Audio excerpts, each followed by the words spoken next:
everyone, and welcome to another Med School Mondays. If you are new here, my name is Sierra, and every Monday I release a video involving my journey to medical school. So if you haven't seen my video about my MCAT or about my primary application, go check those out first. They will be linked down in the description box below. But today we are discussing all about the secondary application. Let's get started.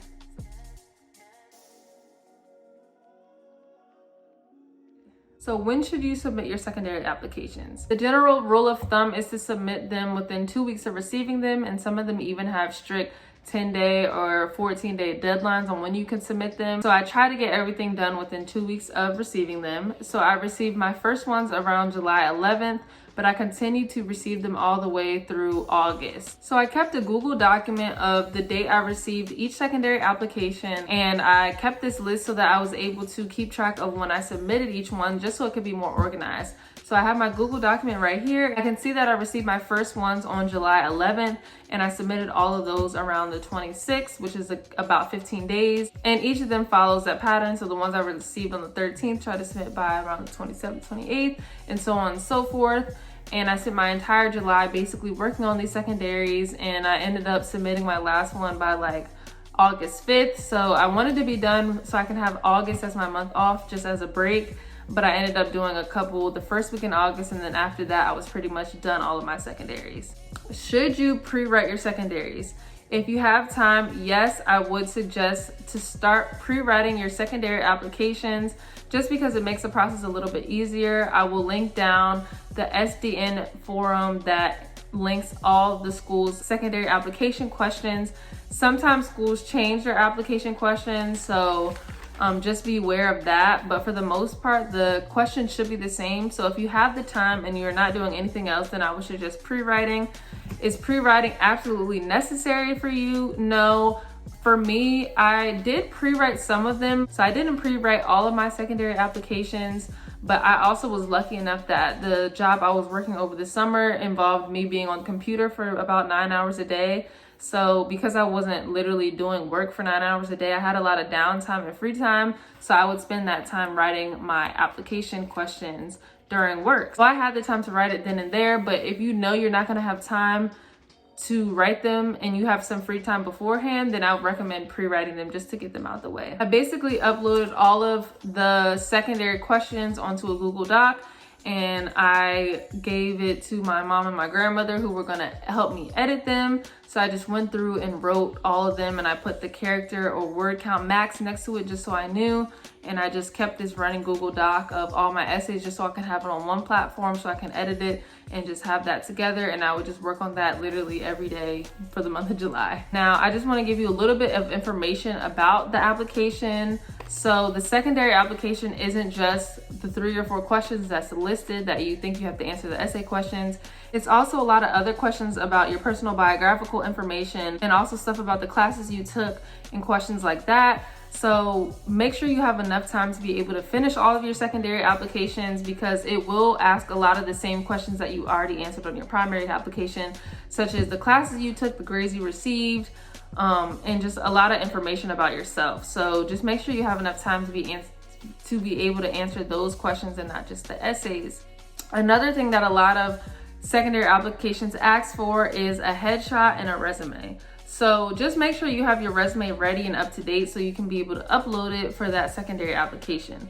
Now for the headshot, you just want to make sure you have a plain background and you're wearing a dress shirt, and usually you take it from about the chest up, and you want to make sure you look professional and it's not a lot of stuff going on. It's straightforward. So for me, I didn't have time to get my headshot professionally done. I didn't have a professional camera, so I literally just used my iPhone. I stood in front of a blank wall. I had a blouse on, and I had my little brother take my picture for me. So I will insert what that picture looks like up on the screen so you all can see.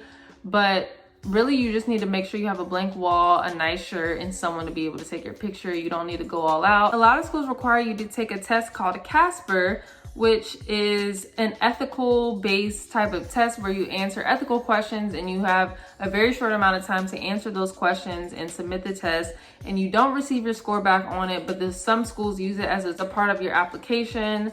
So it is a very annoying thing you have to do, but a lot of schools do require it.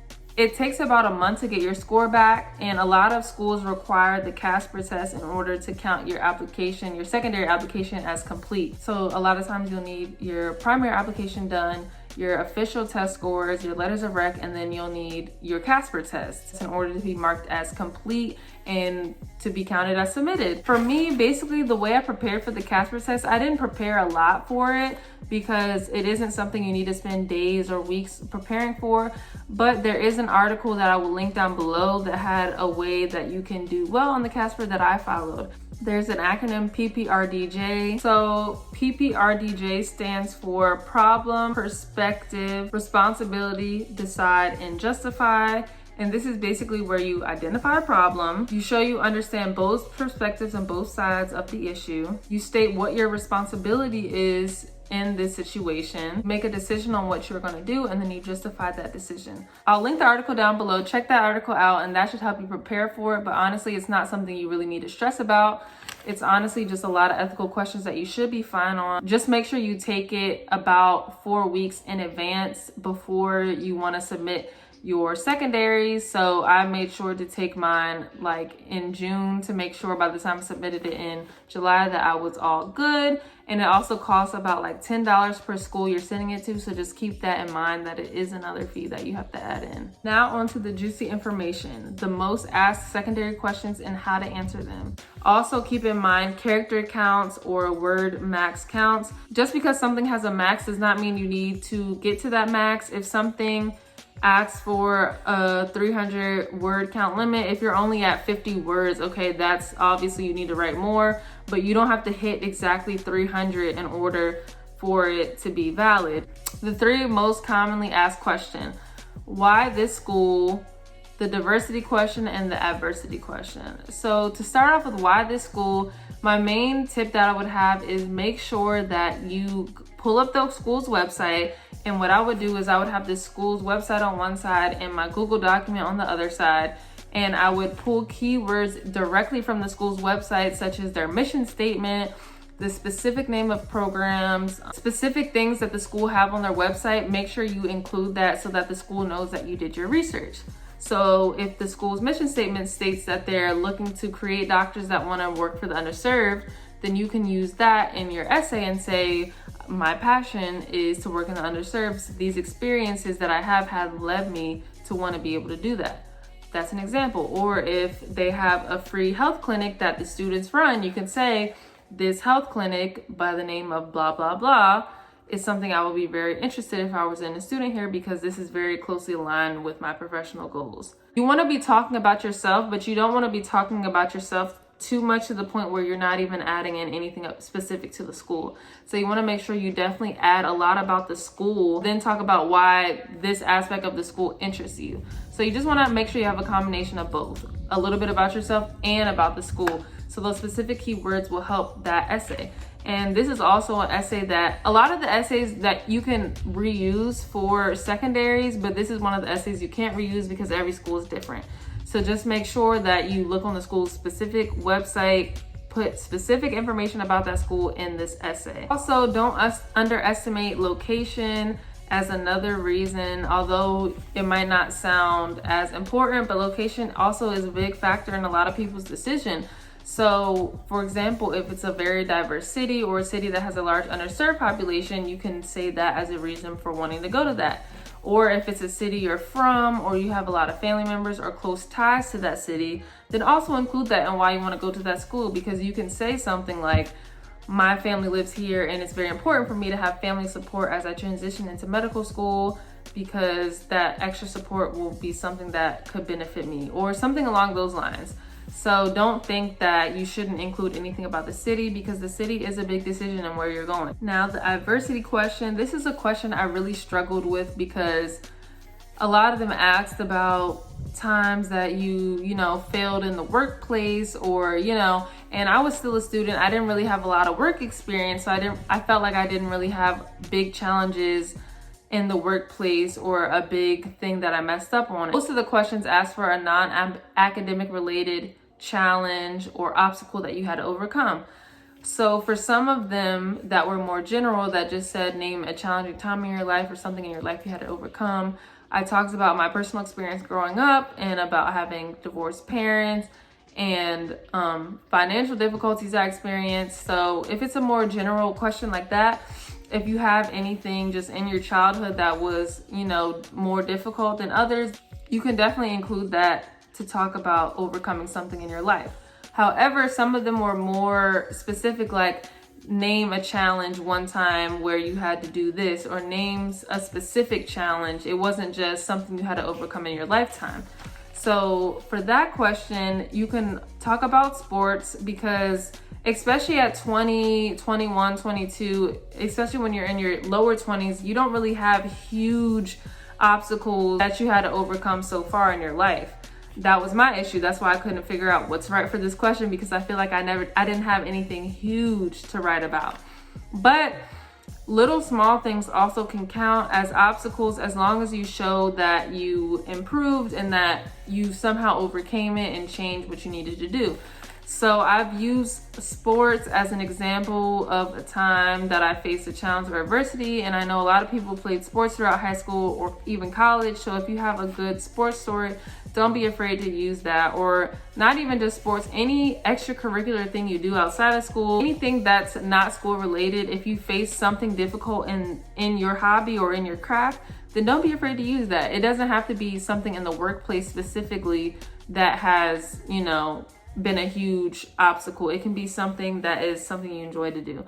So I did use that. And then I remember for another question, I ended up using a time that I experienced difficulty in a workplace when I used to work in a restaurant, and me and the supervisor got into it. And I don't know if the question specifically asked about the workplace or if they asked about a time where someone superior to you, it was something along those lines. So I ended up talking about a time I had an issue with my actual supervisor in the workplace, and I talked about that obstacle and how I learned and what I would do differently. And lastly, I think I might have used one example when I was overseas studying abroad. I was stranded in another country where I didn't speak the language. That was also another obstacle in itself. So just be creative when it comes to the obstacle question. I know a lot of people don't know what to answer for it because you feel like it's not that serious or wasn't that big of a deal. But honestly, if you had to overcome anything, just try to include it. And the biggest thing they're looking for is how you overcame it and what you learned. So as long as you learn something out of it or somehow change something about yourself from it, then that's mostly what matters. Lastly, the last question that is probably the most important question that you also get asked a lot on your interviews, is the why you question. It's known as the diversity question. How are you gonna bring your diversity to this school? Why should we pick you over the other applicants? Why are you unique? Something along those lines. Why should we pick you? What are you able to bring to this school? It's the diversity question, but it can be formed a lot of different ways.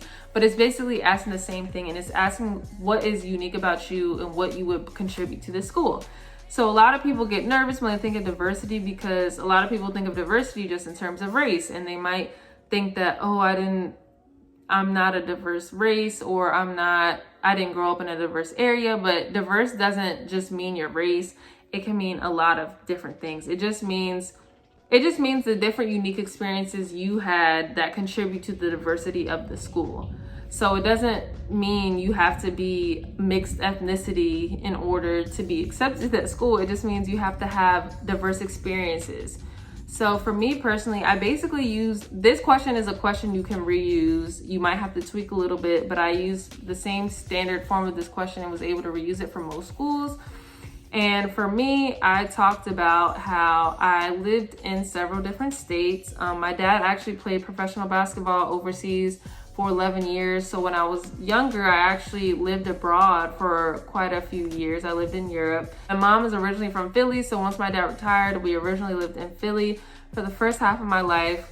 And that environment was very different than when I moved to Maryland. So I discussed how I grew up in all of these different areas and how I had to adjust to living to very different areas, and how my experience in Maryland was a lot different than in Europe and then in Philly.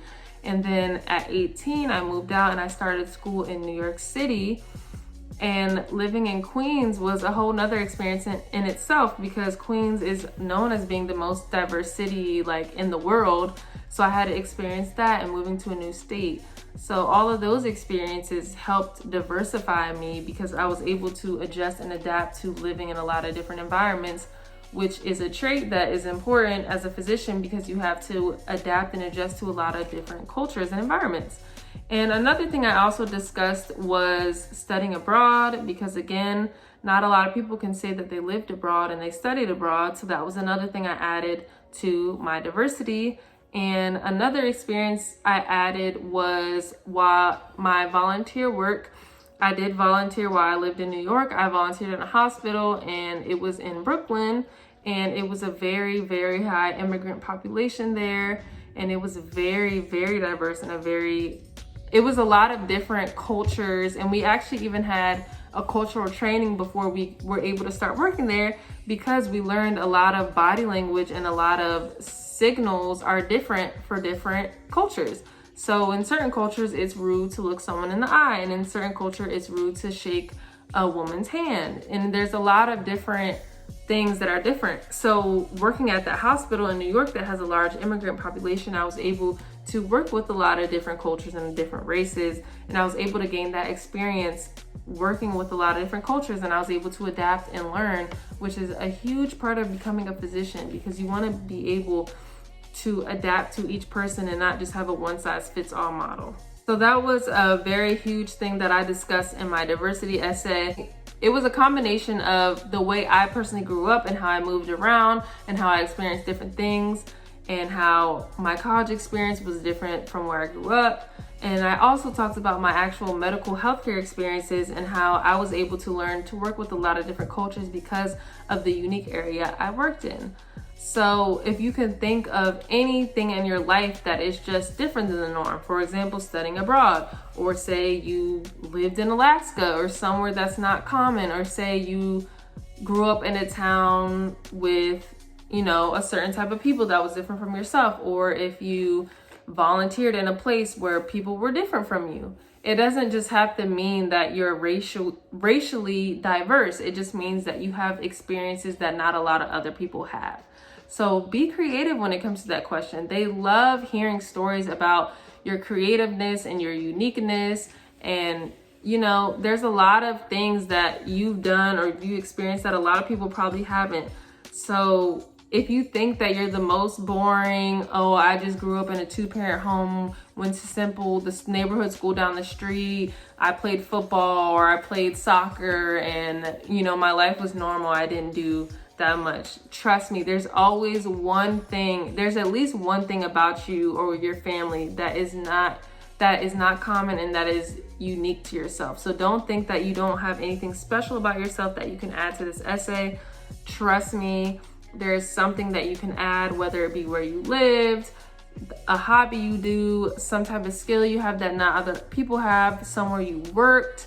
It can be so many things. So just think about all those things, and that is what you can add to that essay question. I also want to add in a tip for your secondary essays.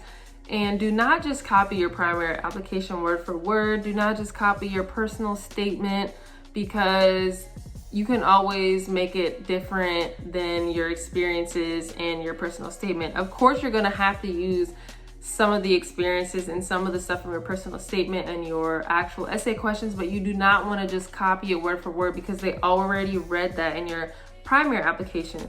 So just make sure that you either pick another topic to talk about or you elaborate further on something. Okay, so we have reached the end of this video. I hope I helped you all in writing your secondary essays. I think I touched on the most important questions. Good luck on all your secondaries. You will do well. You got this. Start pre-writing them now if you haven't started yet. I will leave all important links down below. If I forgot something, please feel free to leave a comment down below, or you can head over to my Instagram and DM me if you want to talk more personally about your personal application.